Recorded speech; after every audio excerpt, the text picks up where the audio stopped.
Well, good afternoon, everybody. My name is Holly Mabry, and I'm the Vice President for Brokerage Operations at eXp Realty on the West Side.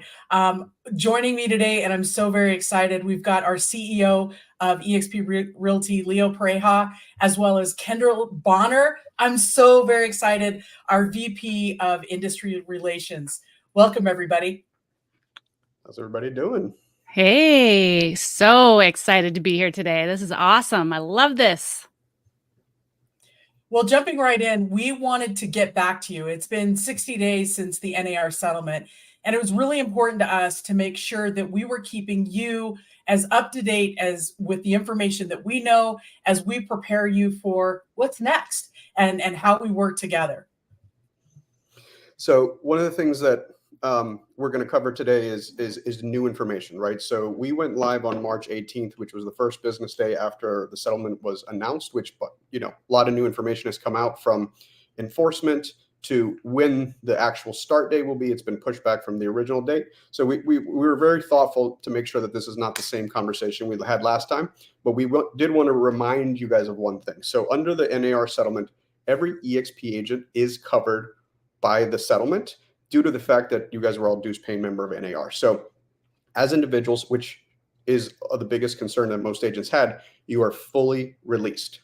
There were 94 companies that did over $2 billion in volume in a said year that was outlined in the settlement that were exempt from being released, meaning that we had to represent ourselves. But the punchline for you guys to remember is we were already in litigation. We've retained counsel, and we're confident in our strategy that we'll get behind this one way or another.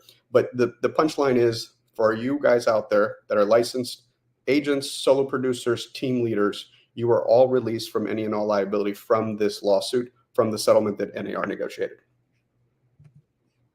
Let's jump onto the next And page. really, we wanted to update you on the practices going forward. And Kendall, you and I have been talking a lot about this. Biggest takeaway, residential only. This is really important for everybody to know, as far as we've had a lot of questions around leasing, commercial property, vacant land. It's residential. Yeah, and it's important that we understand, especially when you're working with buyers, what this means for you as a buyer's agent. So, of course, the big takeaway from that settlement was no offer of buyer compensation will be living or existing inside of the MLS, right? So compensation is moving off the MLS. And this means agents are going to be responsible for negotiating their own fee for their services. Now, the big deal here, not only do you have to negotiate your own fee as a buyer's agent, but we must have these agreements signed with the buyer prior to showing properties. Now, the good thing for some states, it was already mandatory for some states and some MLSs, but for others, this is a new change for us. And what that means for you is that these agreements need to have a couple of things in them. All right. Number one, they need to have your rate of compensation and how that's determined, as well as it must be definitive, right? So it can't be open-ended. And then, of course, compensation is capped at the amount that's in the agreement, meaning you can charge less than that or accept less. You cannot charge more than what you agreed to originally in your agreement before touring homes. And then finally, if you state that your services are free, you can do that, but it must be in fact that you are not collecting fees or compensation from any other resource. Yeah, and definitely there's some changes seller-wise. The offer of compensation coming out of the MLS. We will see buyers agents be directed by their client to ask for a concession as part of the contract. We're expecting that, and we've got some strategies to assist you as we go forward. But it's really important as we move. We thought things were going to happen in July. We're going to start to see rules start to take effect. So let's break down the timeline real fast. The NAR settlement, of course, was in March. April 23rd, we saw preliminary approval by the judge. And then the NAR practice changes, we're going to start to see these roll out through the month of June, July, and August. And so really looking at what your state and local forms are doing, the MLS, etc. Now, this is where it gets really interesting, and we're going to see more headlines. MSNBC, CNN, everybody's going to pick this up on or around August 17th. And this is when plaintiffs' counsel will be issuing the class action, notifying sellers of their ability to collect money. Usually these are when the postcards go out, right? In a class action lawsuit of, hey, please submit if you've been sold a house during this time frame. That's okay. This is part of the process. Now, one of the questions we get asked a whole lot is, oh my gosh, is this going to be pushed again? This timeline is pretty much what the judge has laid out so far. And we do see the final hearing for approval going to be about November. Now, could implementation take a little bit longer past August? Potentially. And that's why we want to stay tuned to what's happening locally, because that's what's going to impact you in your day-to-day business. Now, Kendall, this is where it gets really interesting and breaking down who's going to enforce what goes next. Yeah, I know, absolutely. It's with the whole change, the question has been who is going to be responsible for enforcing all these changes? And Holly, you were at NAR mid-year last year, and basically they announced that, or NAR announced that the MLS is going to be responsible for enforcing these new rules. So, the question becomes, what does that mean? What does that even look like? Holly, talk to us a little bit about what you learned last week at NAR mid-year. Thanks, Kendall. It's interesting. And so we are going to see the rule changes out of the multiple listing. They are going to be the enforcement. And much like we saw with Clear Cooperation, where honestly, we turned each other in. We're a very good organization or industry as far as self-policing. And so we could see fines assessed by multiple listing services for showing a property, not having a buyer broker, accessing a lockbox without a buyer broker. So that becomes really important. We've already seen some MLSs that on Clear Cooperation, they fine and they may remove you from service for a period of time. So you might not have access. That's something that I know many MLSs are considering. Right now, we haven't seen those rules in writing. And then finally, the last, and this is the one that hits home, is not getting paid. If you don't have a definitive buyer agreement before you start the work, getting paid becomes more difficult. Most recently in the state of Washington, as of January 1, we did see actual legislation that changed requiring a buyer broker in order to get paid prior to consummation of a contract. Well, this is a big deal because we've got agents in Washington state that may be doing work, don't have the proper paperwork, and are not getting paid. So it's really important to all of us to make sure that you're protected. And Leo, this is something that I know is near and dear to us when we keep talking about what's next and what people are concerned about. And you've been so incredibly articulate about this statement. Thanks, Holly. Yeah, one of the things I've been focused on is coming up with consumable, talking points that if this is only what you remember from this conversation, it's this, right? So I think it was a conversation with you two last week where we kind of landed on this, right? Buyer agency has been around since the 90s. And most states have a disclosure rule where, when this all broke, people said, well, in my state, we have to sign something. Most states have a required buyer agency disclosure, which is a unilateral form of saying, hey, I don't work for you, or I would like to work for you and I work for the other party. But it was not a contract, right? You were just disclosing who you were actually representing.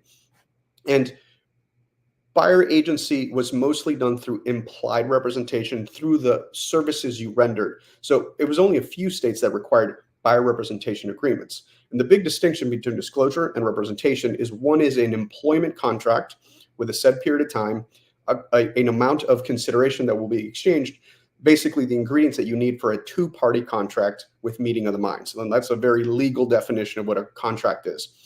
Where we were protected as an industry is by belonging to the MLSs and endeavoring to work together. We agreed to the rules of engagement. And one of the rules of engagement in every MLS was the unilateral offer of compensation. That if that commission was offered, that was due upon consummation of the contract by using the MLS. And there was this concept called procuring cause. And I said they in past tense because our interpretation of this agreement is that it extinguishes it. So most of us could document through conversations, through logs in your MLS by unlocking the lockbox, that you, in fact, were the procuring cause of that transaction. And then if for any reason there was a debate, you could take the other side to arbitration at your MLS and earn the compensation. So that reason is why most people probably did not execute a buyer agency or buyer representation agreement, because there was an implied notion that protected that compensation. So now assume that is gone, right? This is our interpretation of what we're seeing inside of the agreement, which is now completely opposite, where there is no implied protection whatsoever. You need to execute a buyer representation agreement. And on that last slide, we talk about enforcement, but this is still early days. That is what Holly and the leadership team captured from the conversations happening at NAR mid-year. But I'd like to remind everybody, there's 600 plus different MLSs in 50 states who may have slight different interpretations and current rules, like actual rules in their state of how they do business, and more rules coming. We got murmurs from mid-year where people were mentioning that their state is probably progressing new legal, forms of enforcement. And so this is going to be very touch and go, where not only do we have to pay attention nationally, but then localizing it for you guys. So if there's probably two sentences I want you to remember today, and this is one of them, right? If you do not have the buyer representation agreement per the rules being laid out, you cannot get paid. And if, like Kendall mentioned, if you say your services are free, you're not allowed to earn compensation. And also, you can go down on fee, but you cannot increase. So a very common question is, let's say you agree to X commission and the seller's advertising a higher credit than what you agreed to, or the builder's offering a higher co-op than what you've agreed to. You are not able to variably go up. But if in the reverse of it, you've agreed to a higher compensation with your client, and for any reason at settlement or before settlement, there's less funds available, either for a credit, part of the credit needs to be used for an HVAC or a roof. You have the ability to lower your fee. You just can't increase it. So agents will only get paid if they have a signed buyer or listing agreement, and procuring cause as we understood it is gone. There is no more implied earned compensation unless it's in black and white. And again, per the paperwork prior to the showing. I'm still wanting to see this in practice, right? Anytime there's a rule change, there is what is said, and then there was what is implemented at the local level. And again, that's just my experience over years and years of seeing this, where this is what the statute would say, but the state can localize it, and the MLS rules may vary, right? And that's back to the enforcement question. That's actually, for some of us who've lived through a couple of market cycles, once upon a time during the financial crisis, I would take REO listings and my seller would instruct certain things like, no one can enter this property because of safety issues unless they sign this addenda. We cannot review contracts for 14 days. Only owner occupants can bid for the first 10 days. And they, in real behavior, went against the MLS rules of that local MLS, and we would get fined, right? So we were in between a rock and a hard place, where the customer was demanding certain behaviors because they were the federal government, in most instances, who had specific rules on how to sell their property that went completely in direct contrast with what the rules of engagement that MLS said. So reaching back into personal experience, I'm fully expecting this to not be a one size fits all when it comes to enforcement and policing. So we're one of the advantages of this company is our size and scale. So we'll be getting real-time feedback across the United States, and it's on you guys to be our eyes and ears in the field. If you're seeing a behavior, give it back to your broker team, give it back to your COEs, reach out to leadership, because we want real-time information so we can pivot and agile, respond to it, create new documents for you, amend current documents. Again, our whole side of this partnership is to support you guys. It's to create the documentation we need in order for you guys to be able to navigate the shift. Because one of the things I've learned across my career is life is about 10% what happens and 90% what you react. Because I have these conversations very frequently right now, and there are very strong feelings because this is most of us are of the opinion we didn't do anything wrong, and we're now being penalized. And so the reality is, probably everybody on this call has very similar feelings, but this is the new information we have. If we continue to serve families and making the largest decision of their career, which we think is a very noble profession, these are the rules we have to operate with. And for us, it's about being proactive, partnering with you in the field, and getting you information as quickly as possible, so we're in the best position to navigate the shift and be able to serve families during this, what will probably be a very confusing time in the beginning, especially with the media, putting out their clickbait headlines, as we can expect. I think you hit such a good point there, Leo, because there is clickbait, there is confusion. And so we wanted to make sure that we address procuring cause, but even more so, we wanted to make sure that everybody understood, hey, what makes a buyer broker, right? Like, what does this actually look like? Because this is one of the questions, Kendall, you and I are getting quite a bit right now. Yeah, absolutely. And I think it is important for agents to understand when they actually need an agreement versus perhaps when they may not need one yet. So, there are questions about, what does that look like? So, what is considered brokerage activities? That's what NAR, since in the last 60 days, has helped to define for us. And what we're looking at on the screen are the things that they've identified as activities that relate to being and requiring an agreement. Now, I would say what I would add to this, what you see on the screen, is also virtual tours count. So if you are at the home on behalf of a buyer to view, preview, video tour the home, you need to have an agreement in place before doing that virtual tour. Also, I do want to say, just taking a phone call, maybe perhaps answering a few questions over the phone, or performing some activity on behalf of the seller, right? That doesn't necessarily mean you need an agreement yet, right? And I say yet on purpose. But one of the things I do want to say, in tying back what we talked about in terms of MLS enforcement and having these agreements, NAR also clarified that the MLS is required to receive a copy of the written agreement, but but it's not required to. So, but it can request a copy as a matter of its local enforcement. So understand that it's important to have these agreements because you may have to produce a copy of it. So I think that's really important for agents to understand. Yeah, you know what? We all want the paperwork, right? Your broker wants the paperwork. We already have a paperwork for the listing. And I think this is something that we're so used to having the conversation around. And Leo, you and I talked about it the last time we were all together. Treat your buyers like you do your sellers. Absolutely. I think it's the biggest mantra we can remember, because, one of the things I've been talking about for the last 60 days is, are we having to imagine the world completely different from scratch? Or is it some other behavior that we are familiar with? And I think that's one of the key things when you're learning something or training a new behavior. It's like, hey, is there a parallel in my current practice that I can model? And the answer is absolutely. And for the folks who've been selling for decades, this is where your skill sets can come through. So what we're saying is, in the seller side, in the listing representation side, there are things we can't imagine. We can't imagine taking a listing without a signed listing agreement, mostly because it's required by the MLS. And so, for everyone who's been licensed a couple decades or even a couple weeks, the concept of taking a listing without a signed listing agreement is unimaginable, right? It goes to a couple reasons why.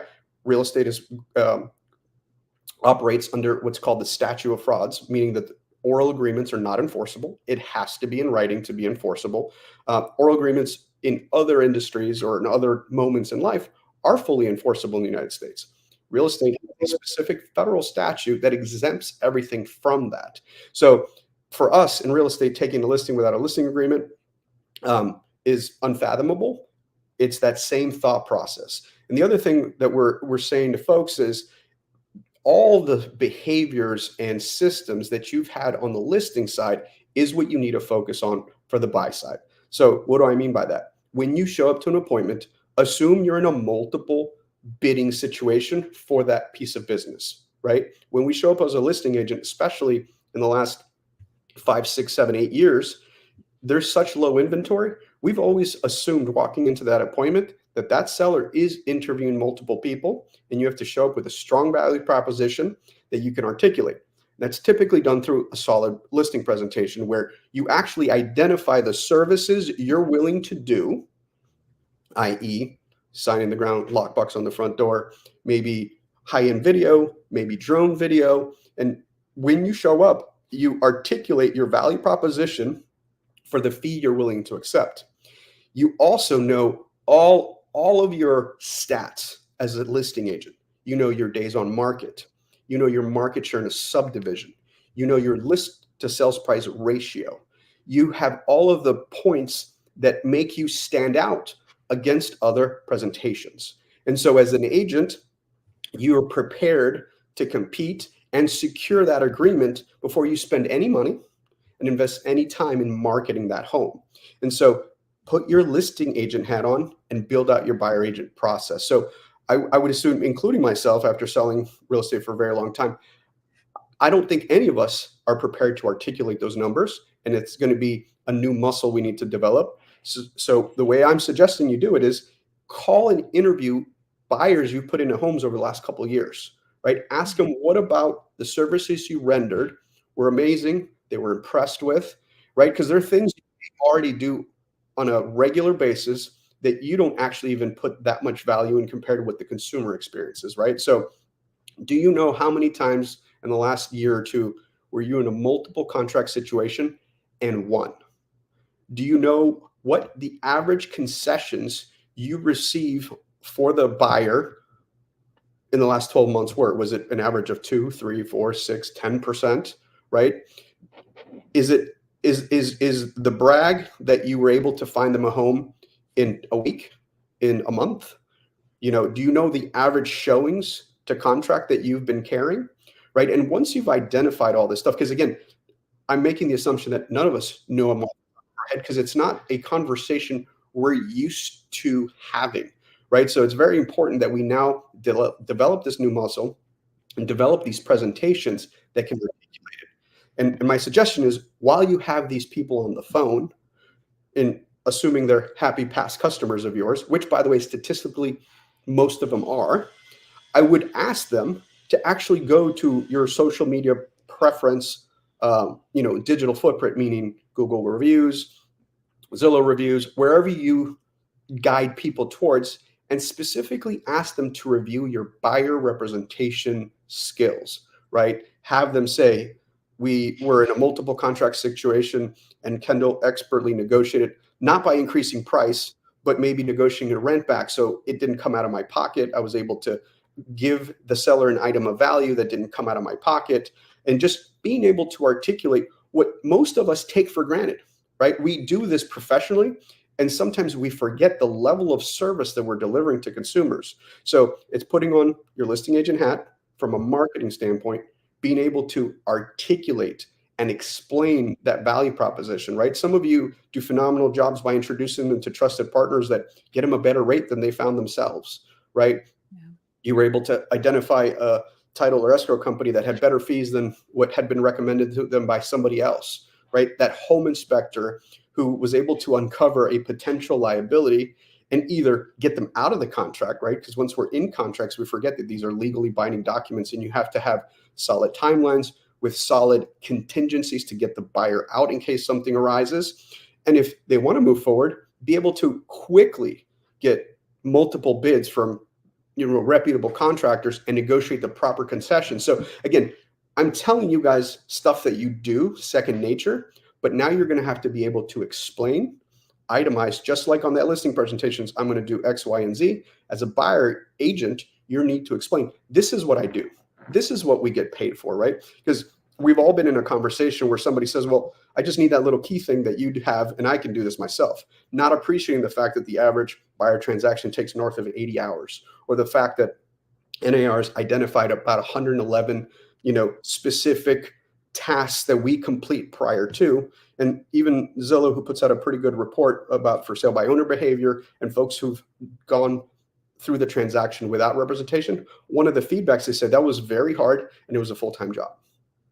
I love that you crystallized all of that. And because Kendall, you and I have been talking about okay, what do buyers want? How do we crystallize and focus on that? Like market demand, their purchase power, Because right now, their purchase power, they're not sure. I mean, interest rates are at an all-time high. Your ability to negotiate, as Leo has put down, and this is what I love that you've done for us in kind of breaking down this process and taking charge. Yeah, absolutely. And Coach Leo spitting fire, y'all, just telling us how to do the job. I love it. Giving really, really, really great advice. Thank you, Leo. And Holly, you're absolutely right. You and I have been in the trenches, really, working hard, thinking about what agents need to know, how they need to rethink the whole process, and do what they've already been doing, but take it to that next level. Be more intentional, be more proactive in how they manage their buyer process. So, I would say this, it's important to start having conversations with your buyers prior to showing the house, right? And before that showing phase, normally we go to the to the first showing, and we use that time to build rapport, to build that relationship, to get that client to work with us. Well, now we need to build rapport and get them to hire us prior to that appointment. And this is the thing, guys, we are going to be asking a customer to agree to pay us a significant amount of money. I mean, just anything, it's all relative, but we, fees are what they are in real estate, and we are charging a certain fee. And if you want to charge any fee that you decide to charge as an agent, you need to be able to show that client why they should agree to pay that to you, right? You've got to be able to articulate that value. And so, you're going to want to change your process in that we're going to start having an appointment first, right? Maybe you want to meet with them in person if they're available in person at a neutral location, or you can do it over the phone, over Zoom or Google Meet or something along those lines. So But let's pause right there, because what you just yeah. said was really important. The Google Meet or Zoom, tell me why people should be using those two items. Yes, I think that I think it's some obnoxious number, but I think it's like 87 or 83% of people hire the first agent they meet. Okay. So getting face to face, getting that visual connection really matters when you're starting to work with a client, especially the fact that some of the people you're going to work with, yes, their sphere of influence, they're people that already know you, but we also know there's a lot of people you're going to work with that maybe have only heard of you, they found you online, or they were referred to you by a third party. And so it's your opportunity to sit down with them, build that rapport, discuss their needs and wants. It's important to talk about the market trends, show your leadership, show your expertise, your knowledge, go over the numbers with them, what that looks like, determine their financial comfort zone.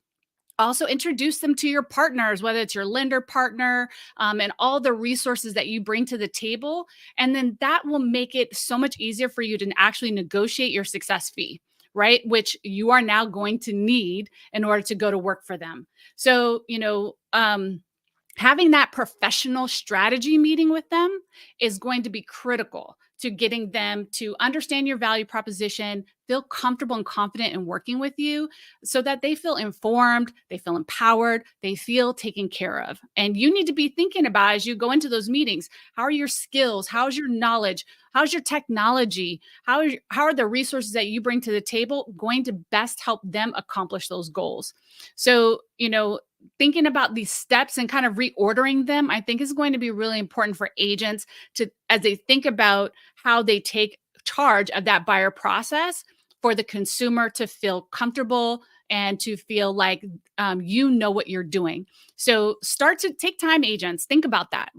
How is your new process going to be amplified? How is it going to be more intentional? And then get comfortable talking about it.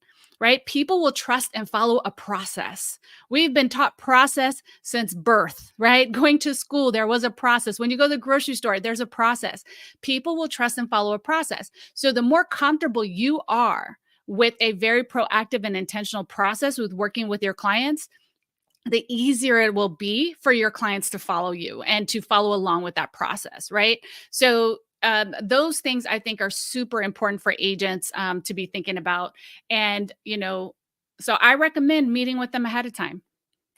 100%. And one of the feedback pieces that we heard in concern, right? Getting to sign a large or a heavy buyer broker. And honestly, we've been paying attention to what consumers have been telling us. Like, some of your stuff is confusing. So at EXP, we've recently released the single property buyer broker because we recognize sometimes you just need to meet that person and build a rapport. Maybe you have a quick conversation, quick Zoom meeting, and then you go out and show the property. And it's just a one-time, like, hey, are we good together? Are we going to mesh? Am I best for you? Are you best for me? Kind of thing. Because that's important. The consumer should have a choice. And honestly, you as a practitioner, a business owner, you should as well. So we created the single property buyer broker. And I wanted to give you a script that we've shared when we've met one-on-one and the regional rallies and things like that. But we wanted to give it to you because in every state, a buyer gets to choose their agent. And when they do, there's certain paperwork that they're going to sign. And when they sign that paperwork, it's now going to include the buyer representation or buyer broker agreement. And that will be that fee for service. Now, until you sign that, buyers need to know that anything they say could be used against them in a negotiation. Walk into an open house, say, hey, I just won Powerball. Guess what? That guy's working for the seller. And guess what they get to tell the seller? So those are the things that become really important as we're building rapport to share with people, share with the buyer, like, this has changed. You do sign these things. This is why it's important, especially if a legislative action is saying you must have a buyer broker agreement. It's one of those, we order a pizza online on our phone, we know exactly what we're paying for. We order an Uber, we know exactly what we're paying for. It's the same going to any kind of professional service, whether you're attorney or your dentist, you name it, you know what you're getting. Why not us? Why not us taking advantage and taking care of the client? And that is what was so important to us. We wanted something that was an easy off-ramp for a conversation with the consumer so they can make a good decision, and so could you in representation of them. Now, something we've talked a whole lot about.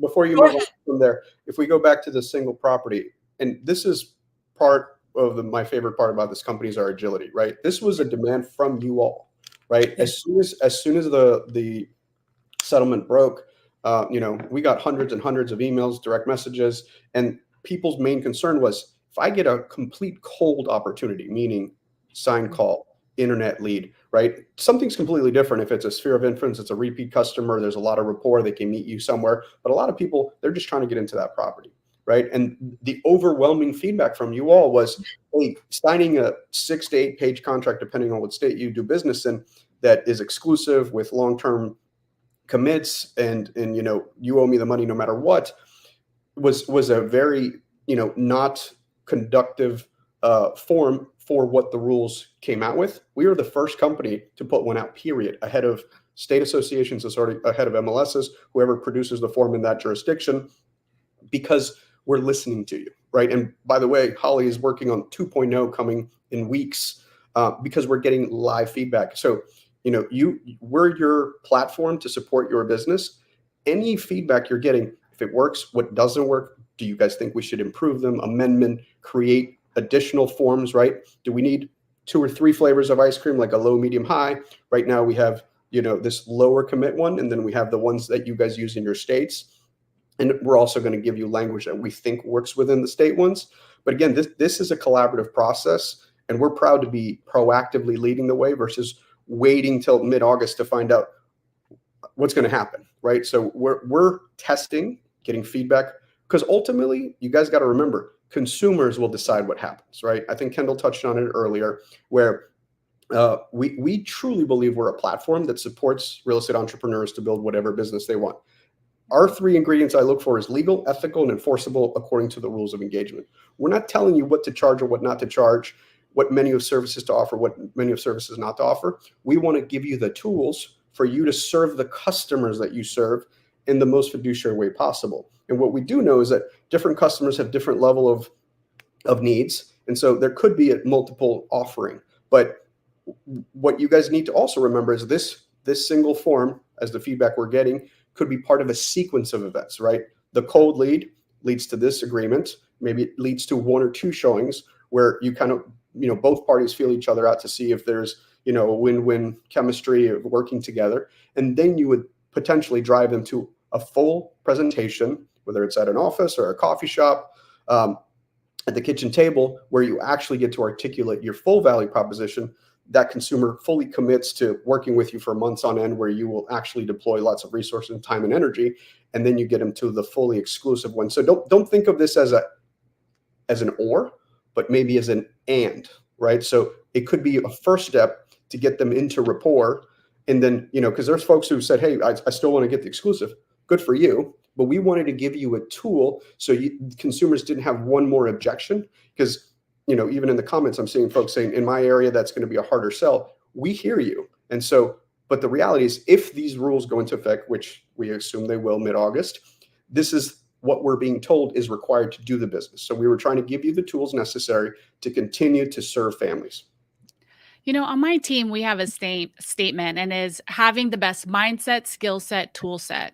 And what I want to take a moment to thank you, Leo and Holly, and all the team at behind the scenes at EXP, is that I see this as a tool in the tool belt, a part of an overall strategy.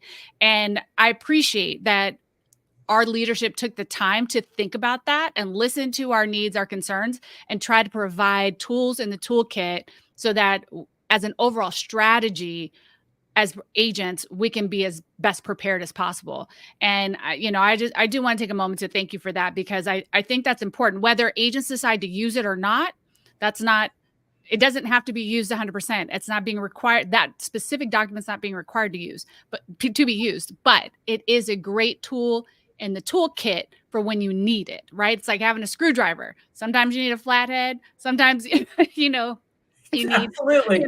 you have Philip said, different tools. And that's really what we're about. And thank you, Kendall and Leo. I think it's so easy to get caught up in what we're doing that, we're passionate about giving you what you need. And we're passionate about how we take care of our clients and serve them at the highest level. And I know there's a lot of concern out there. Like, some clients are coming to the table, first-time home buyers, and they're scared. That was one of the feedback pieces that we heard on that single property buyer broker. And a guy said, hey, I can't sign that because you're telling me you're going to ask the seller, but it's not in here. And we took that feedback, we put it into the buyer broker immediately, so that at the direction of the client, we can write this into the purchase contract. We're asking the seller to credit the buyer at close of escrow.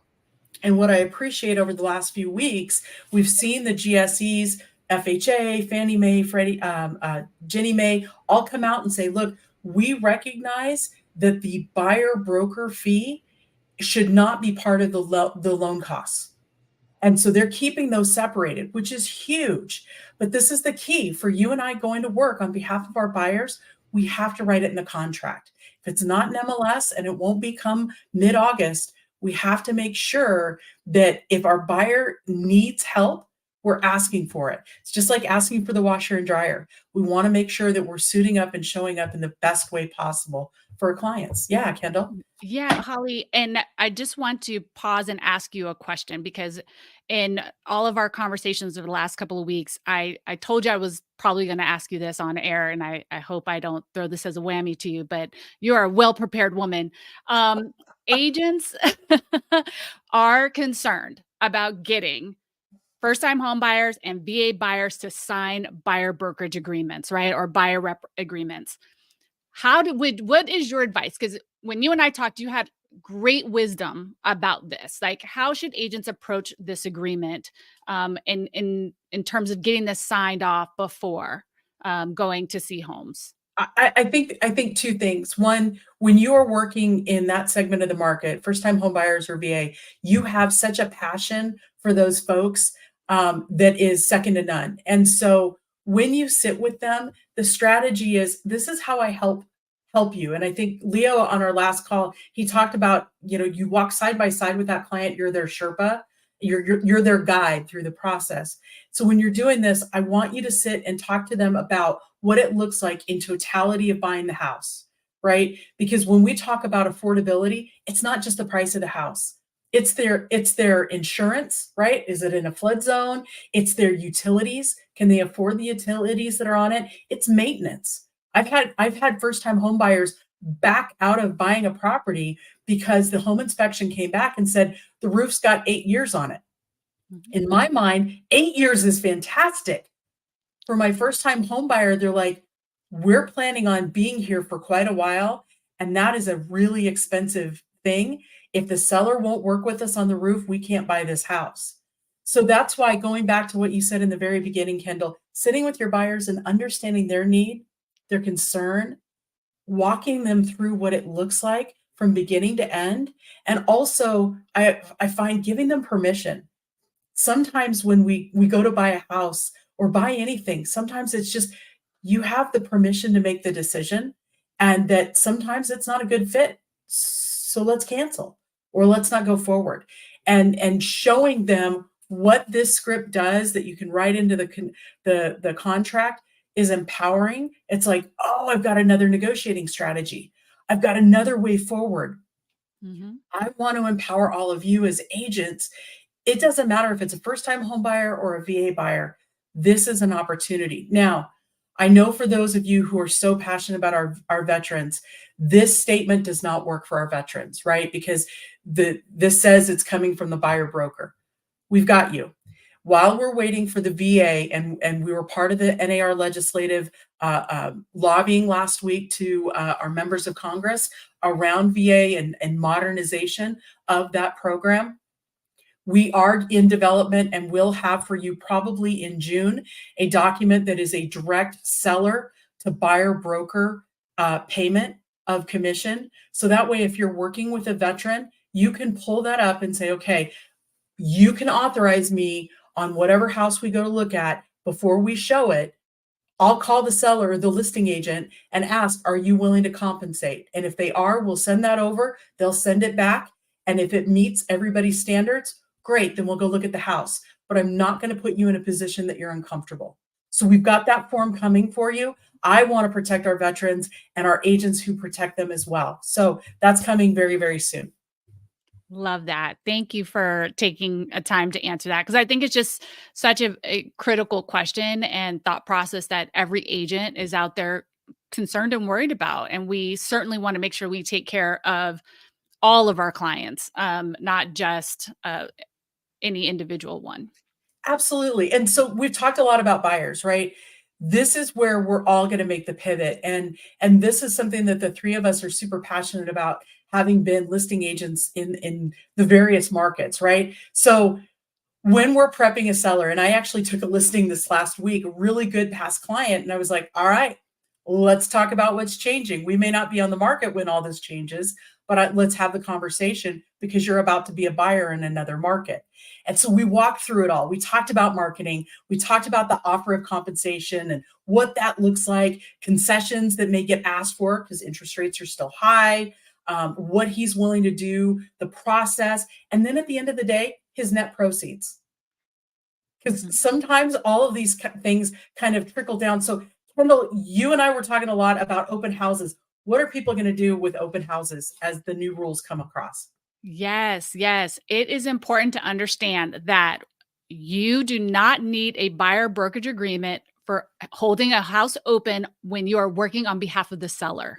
Okay. So that has been made clear, right? So this is good news.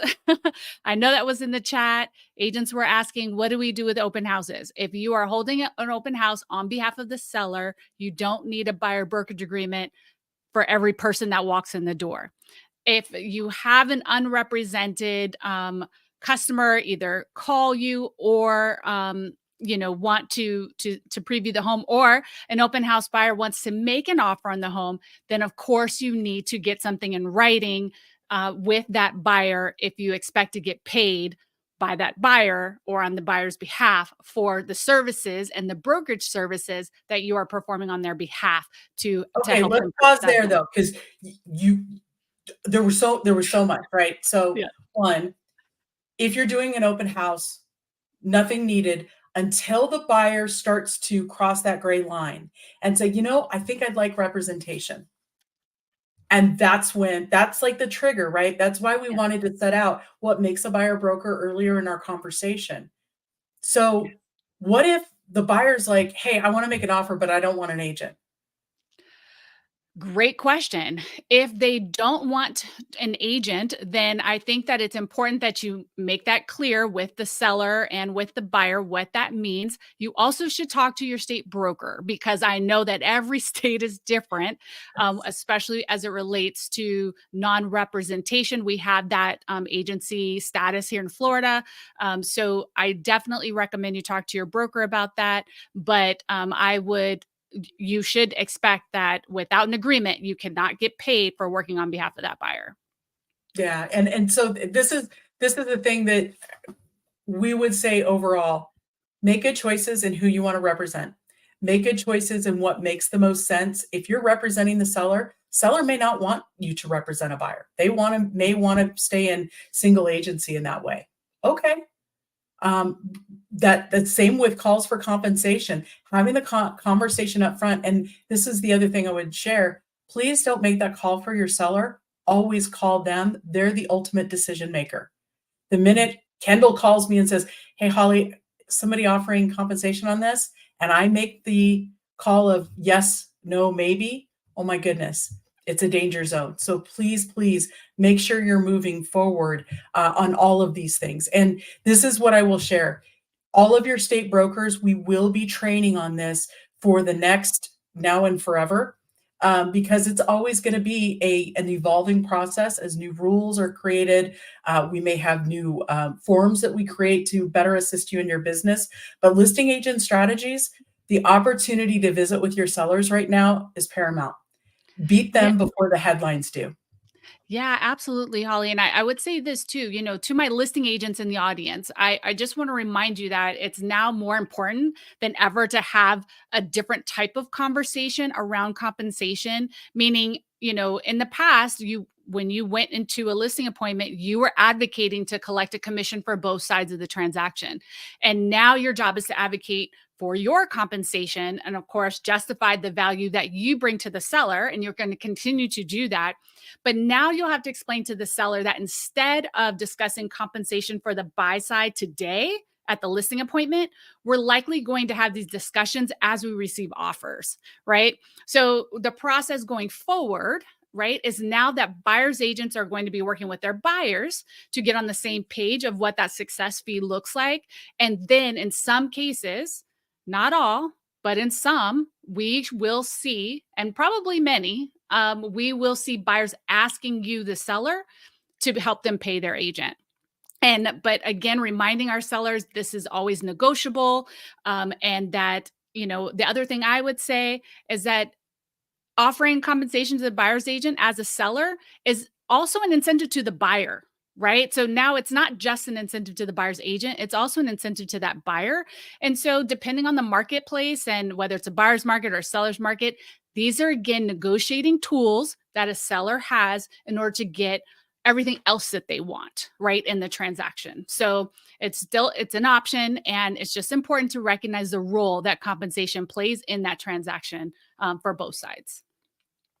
I love the negotiating strategy. And so one of the things that as we kind of can get close to the end of our time together, the three of us, we were really passionate about hitting on some key things in the market that we get a lot of questions around. And so market strategies, I know, Leo, that the three of us had a really healthy debate around aligning your paperwork with what was going on depending on the market you serve, and kicking it off right away with new construction. Kendall, I know you see it a lot in your market. Leo, you've been asked the question a whole lot. What does that look like where we sit today and what we think is going to happen? Yeah, so depending on your market, new construction could be a massive amount of the inventory available to you, or it could be a limited amount. And again, just very specifically what the rules say. You can go down, but you cannot go up. So what that translates to you is once you start showing new construction or potentially showing new construction, what would probably behoove you is to just be aware of the compensation that's available, explain that to your buyer, and have an agreement that's representative of it, because you cannot go up. So if you agree to a certain fee and the builder's offering more than that, you would not be eligible to collect that. So, again, in practice, once a buyer chooses new inventory, they normally don't go back and forth between resale and new construction. So and again, anyone who says they have it figured out is making stuff up, because none of us have been through this new normal.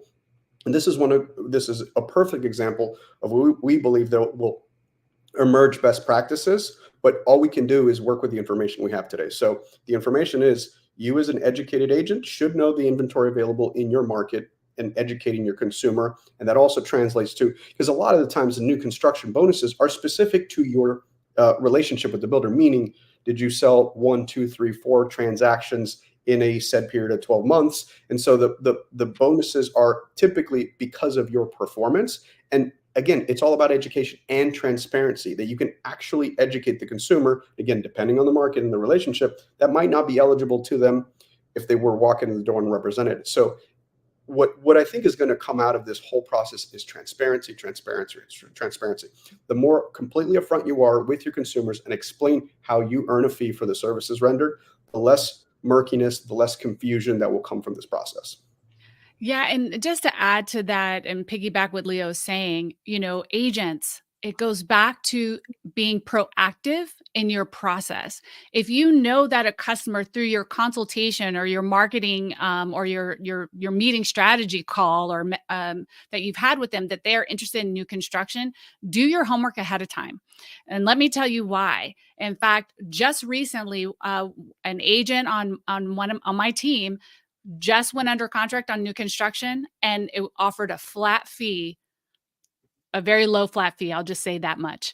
And so knowing ahead of time what builders are offering is super important to you having those very relevant conversations with the buyer, right? And so that way, up front what it looks like. Again, if they're offering bonuses above and beyond what your agreement typically would say, you should do that homework before you have those conversations with your client. Know your market, know your inventory. That is part of our job. That's part of our business. So this doesn't change. It's just a matter of being more proactive and intentional about knowing that information ahead of time, so you can have those very relevant conversations with your client.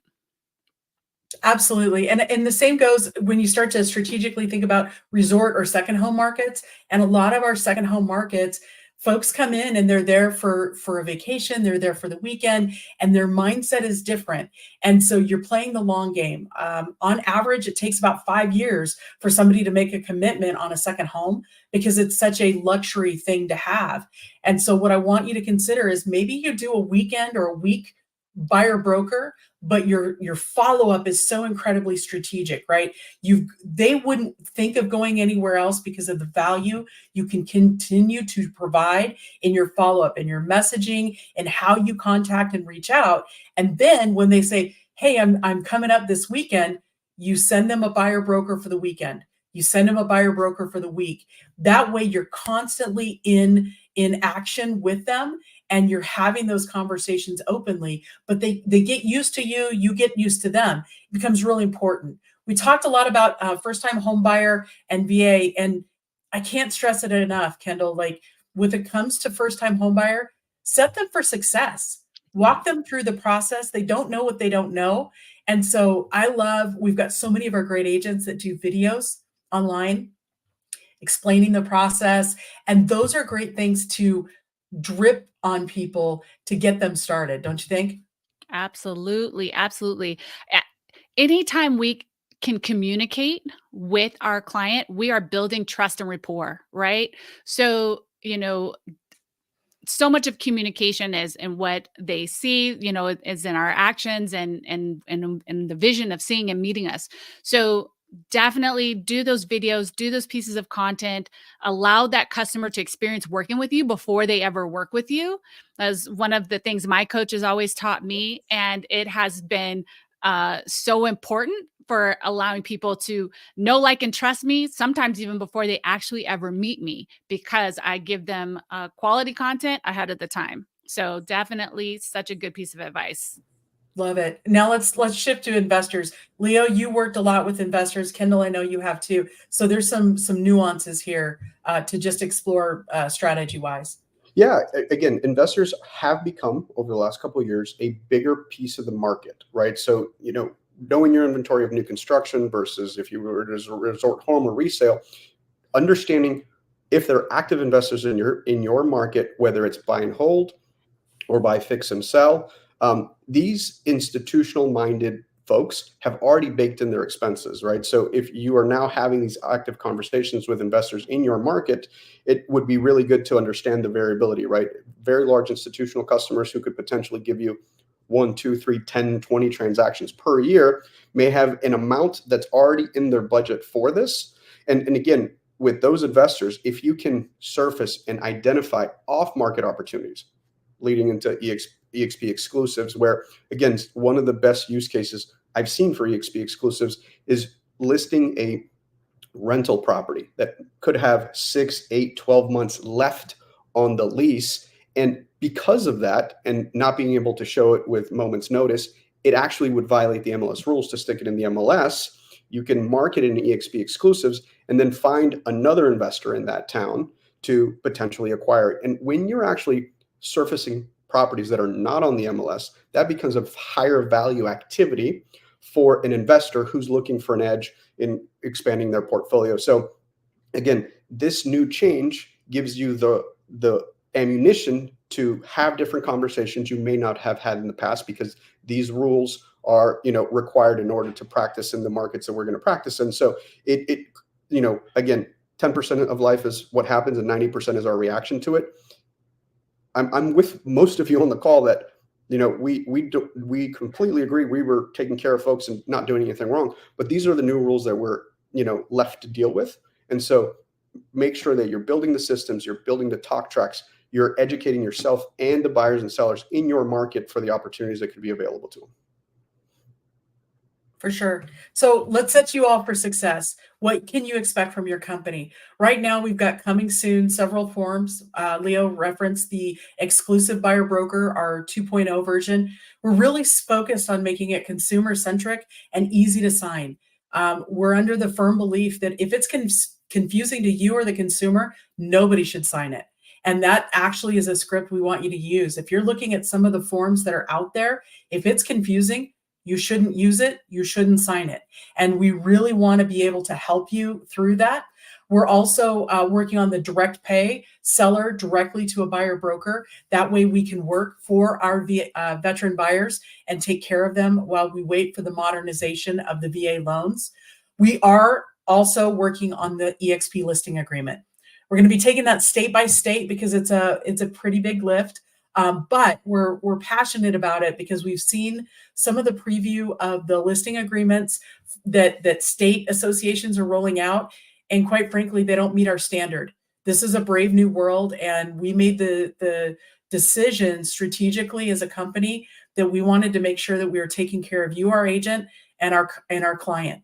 And so we are going to be rolling out listing agreements through the summer to better take care of our clients directly. And then, of course, as we get closer to the implementation rules and the offer of compensation in a buyer broker coming out of the MLS, most of your listing agreements have that now. And so we will have to do a modification. And so we'll have that for you. It'll be super easy. We will be training on all of these things, like I say, through the summer. We absolutely have your back. But marketing wise, I'm really excited because the marketing team has been very passionate working with Brokerage Ops on a buyer presentation, which is now live in the marketing center for you all. So if you didn't have a buyer presentation, now you do. And we want to invite you to customize that to your need. We want you to play with it, give us feedback so we can improve it for everyone. Also, updates on exprealty.com. We've been shooting videos with many of your peers throughout the US to actually feature walking through what it takes to buy a home. See, we want to be able to speak to consumers as well and invite them to hire an EXP agent. That is live on our exprealty.com website, and we're going to continue to add to that.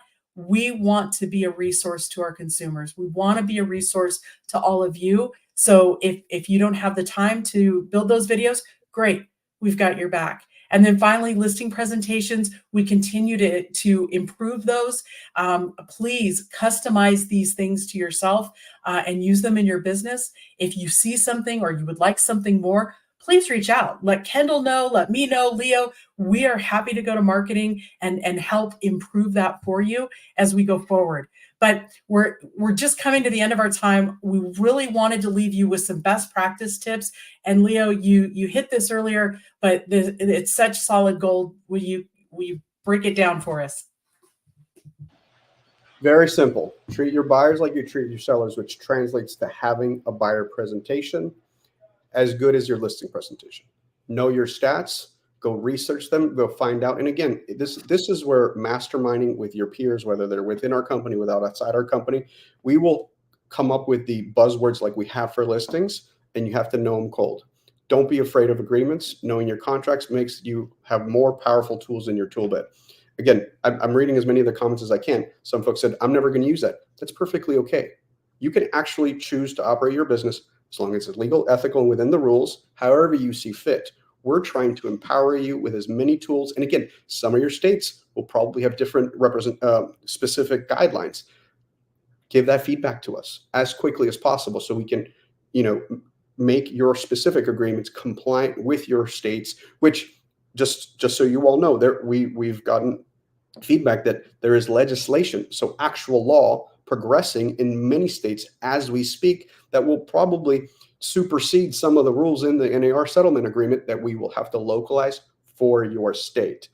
And again, when I was an agent, I would actually explain that 90% of the value I offered was after we identified the property, right? It's down to scripts, like especially with first-time home buyers, because my team would do buyer representation presentations. We would say, now that you're actively looking for a home, understand that everyone you know is going to become a real estate expert. And there's a high probability that the home we ultimately write a contract on, you will find online on a portal, or one of your family or friends will send it to you.